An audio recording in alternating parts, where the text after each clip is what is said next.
সালাম আলাইকুম। আজকে জালে একটা বড় মাছ ধরা খাইছে। মাছটা কিন্তু অনেক বড়। দেখেন তো, মাছটা একটু দেখেন তো, চেনেন কিনা? এই মাছটা কে জানেন? এই মাছটা হচ্ছে গোপালগঞ্জ জেলা আওয়ামী লীগের সাধারণ সম্পাদক। এই মাছটা, এই মানুষটা গোপালগঞ্জ জেলা বিএনপির জামাতের সাধারণ মানুষদের জীবন নষ্ট করে ফেলাইছে একেবারে। অত্যাচার করতে করতে, জুলুম করতে করতে গোপালগঞ্জ জেলা বিএনপি, জামাত, এছাড়াও চরমনাই সাধারণ মানুষের জীবন পুরো অতিষ্ঠ করে ফেলাইছে। আর আজকে সে ধরা খাইছে ভারতে পালানোর সময়। আমার একটা জিনিস বুঝে আসে না, আওয়ামী লীগের যেই দেশ থেকে পালায় সে ভারতে পালায় কেন, যে ইন্ডিয়াতে কেন পালায়? আমার তো এটা বুঝে আসে না।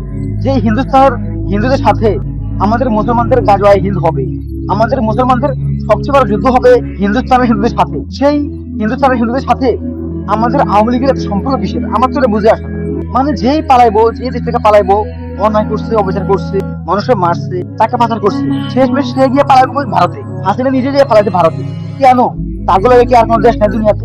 আরেকটা জিনিস আমার কাছে খুবই মজার লাগছে যে আমরা গত 16 বছর ধরে শুনতেছি কি, আওয়ামী লীগের বিরুদ্ধে কথা বললে সে পাকিস্তানি দালাল, সে রাজাকার, সে পাকিস্তানের জন্ম, সে পাকিস্তানি বীজ, তাকে বলতো পাকিস্তানে পালাইয়া যা।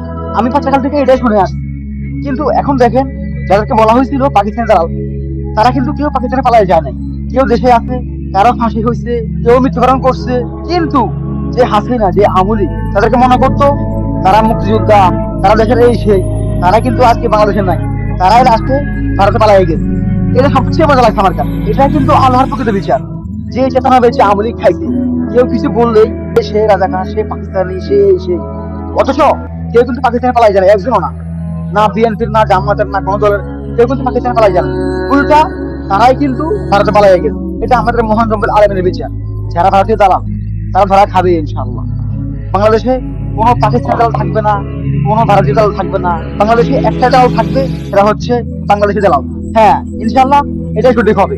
এখন আমাদের মানুষ বুঝছে, তারা জানছে যে ভারত আমাদের কখনো বন্ধু হতে পারে না। সুতরাং বাংলাদেশে কোনো ভারতীয় দালাল থাকবে না। যেভাবে আওয়ামী লীগ আউট হয়েছে, হাসিনা আউট হয়েছে, ইনশাআল্লাহ আগামীতে যারাই ভারতীয় দালালি করবে তারাই আউট হবে।